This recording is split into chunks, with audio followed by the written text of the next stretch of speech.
নমস্কার বন্ধুরা, মানসীর কিচেনে সবাইকে স্বাগত। আজকে আমি নিয়ে এসেছি চিকেন কষার একটি রেসিপি। আমি জানি এটি সকলেই বানাতে জানেন।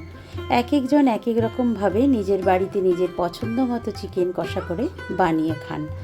তবে আমি আজকে আমার মতো করেই বানিয়েছি। আর কিভাবে বানিয়েছি আসুন দেখে নেওয়া যাক।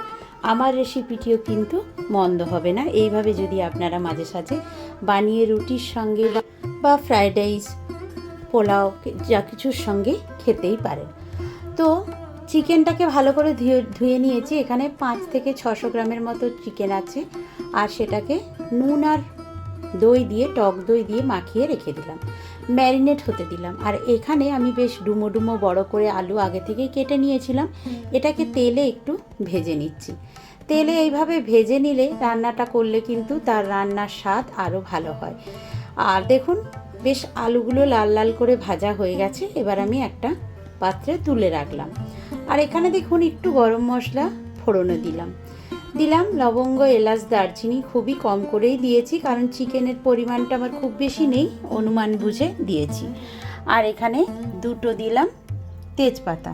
এবার এগুলোকে একটু ভাজা ভাজা করে নিয়ে মিষ্টি একটা গন্ধ উঠতে শুরু করলে তারপর আমি দিয়ে দিচ্ছি এইভাবে লাচ্ছা করে কেটে রাখা পেঁয়াজ। এখানে আমার 2টো বড় সাইজের পেঁয়াজ আছে। এগুলোকে ঝিরিঝিরি করে এইভাবে কেটে নিই, খুব ভালোভাবে মাংসর সাথে মিশে যায়। তাই এইভাবে ঝিরিঝিরি করে আমি কেটে নিয়েছি। আর এটাকে দেখুন এখন ভালো করে ভাজা ভাজা করে নেব। এখানে আমি একটা কথা বলিনি যে তেলটা কিন্তু সর্ষের তেলেই রান্না করছি আমি। আপনারা চাইলে সাদা তেলেও করতে পারেন। আর তেলটা একেবারেই দিয়ে দিয়েছি, পরিমাণ মতো তেলটা আমি একেবারেই দিয়ে দিয়েছি। এই পরিমাণ তেলই এই মাংসের জন্য লাগবে, সেটাই বুঝে দিয়ে দিলাম। আর দেখুন এই তেলে পেঁয়াজের সঙ্গে আমি একটু চিনিটাও দিয়ে দিলাম। এই চিনিটাকেও যখন আমি ভেজে নেব তাহলে কিন্তু রান্নার কালারটা ভালো হবে। চিনিটা পরেও দেওয়া যায়, কিন্তু কালারটা ভালো আসার জন্য আমি পেঁয়াজের সঙ্গে এইভাবে ভেজে নিচ্ছি। আর দেখুন অনেকটাই পেঁয়াজটা কিন্তু ভাজা হতে হতে কমে গেছে। পেঁয়াজটাকে আগে এইভাবে ভালো করে ভেজে নেওয়ার পরে আমি দিয়ে দিলাম আদা, কাঁচা লঙ্কা আর রসুনের পেস্ট। এটাও মোটামুটি 2 চামচের মতো আছে, বড় চামচের 2 চামচের মতো। এটাকেও দিয়ে এখন আমি কষাতে থাকবো। কষাতে দেখুন ভালো করে ভাজা হয়ে গেলে তখন গুঁড়ো মশলাগুলো আমি অ্যাড করে দেবো। এখানে কিছু গুঁড়ো মশলা যেগুলো আমরা সবসময় বাড়িতে ব্যবহার করে থাকি: লবণ, হলুদ, লঙ্কার গুঁড়ো, এখানে কাশ্মীরি রেড চিলি পাউডার দিয়েছি, আর ধনের গুঁড়ো, জিরের গুঁড়ো, এইসবই আছে। বিশেষ কোনো মশলা আমি এই রান্নায় দিচ্ছি না। এইগুলো দেওয়ার পরে ভালোভাবে কষিয়ে নিলাম একটু। আর তারপরে একটা বড় পাকা টমেটো আমি মিক্সিতে বেটে রেখেছিলাম, সেটাকেও দিয়ে দিলাম। আর টমেটোটাকে চেষ্টা করবেন এইভাবে বেটে দেওয়ার বা গ্রেট করে দেওয়ার। তাহলে কি হবে, টমেটোটার যে গ্রেভিটা হবে বেশ ঘন হবে। তাই জন্য টমেটোটাকে কুচিয়ে দেবেন না, এইভাবে বেটে দেবেন বা গ্রেট করে দেবেন। আর দেখুন তেল ছেড়ে আসার পরে আমি চিকেনটাকে দিলাম। ভালোভাবে কষিয়ে নেওয়ার পরে তেল ছেড়ে আসবে যখন, তারপরে আপনি চিকেনটাকে দিয়ে ভালোভাবে কষাতে হবে। চিকেনটাকে কষাতে এইভাবে ঢাকনা চাপা দিয়ে ভালোভাবে কষাতে যখন দেখবেন তেল ছাড়ছে চিকেন থেকে, তখন আপনারা দিয়ে দেবেন আলুগুলো। তার আগে কিন্তু ভালোভাবে এখনও কষানো হয়নি, বেশ কিছুক্ষণ কষাতে হবে। আর এইভাবে কষাতে আমি আলুগুলোকে দিয়ে দিলাম। আর আলুগুলো যেহেতু একটু ডুমো ডুমো বেশ বড় বড় করে কাটা, তাই আলুটা এরকম সময় দিলে কি হবে, মাংসর সাথে অনেকটাই সেদ্ধ হয়ে যাবে। আর এইভাবে কিন্তু আপনারা অবশ্যই আমার মতো করে একবার বানিয়ে দেখবেন। এটা রুটি, ভাত, ফ্রাইড রাইস, পোলাও, আগেই বললাম সব কিছুর সঙ্গেই খেতে পারবে।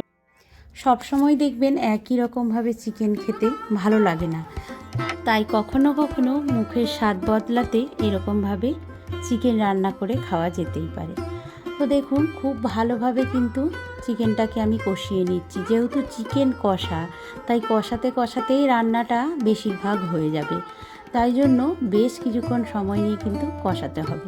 তবে জলও আমি রেডি রেখেছি, যখন কষানোটা হয়ে যাবে তখন কিন্তু জলটাকে দিয়ে দিতে হবে।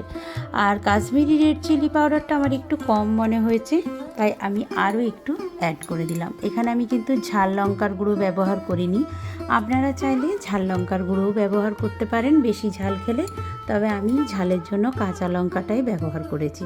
শুধু কালারের জন্যই আমি কাশ্মীরি রেড চিলি পাউডারটা দিচ্ছি। আর আপনাদের যদি অপছন্দ হয় তাহলে কিন্তু কাশ্মীরি রেড চিলি পাউডারটাও স্কিপ করে দিতে পারেন। তো দেখুন এইভাবেই আমার চিকেনটাকে কষানো হয়ে গেল, অনেকটাই কষানো হয়ে গেছে, দেখে মনে হচ্ছে যে অর্ধেক সেদ্ধ কিন্তু হয়েই গেছে। এবার খুন্তিটা ধুয়ে ভালো করে জলটা দিয়ে দিচ্ছি।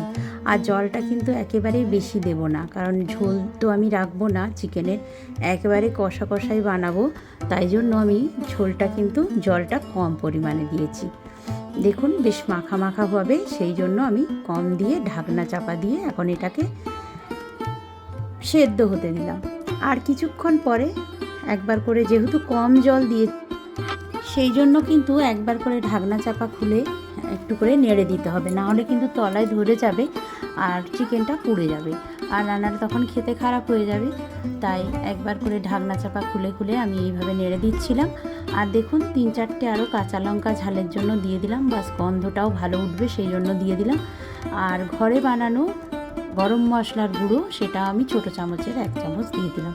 খুব বেশি পরিমাণে একেবারেই দেওয়ার দরকার নেই, কারণ গোটা গরম মশলার গন্ধটা এখানে মিশে গেছে। এবার আমি এটাকে নাবিয়ে নিলাম, গরম মশলাটা একেবারে শেষের দিকে দিয়ে আমি নাবিয়ে নিলাম। আর দেখুন একটা বাটিতে এখন পরিবেশন করে নিয়েছি। আর এইভাবে রুটি পরোটা সব কিছুর সঙ্গে কিন্তু দুর্দান্ত লাগবে। তো কেমন লাগলো অবশ্যই জানাবেন।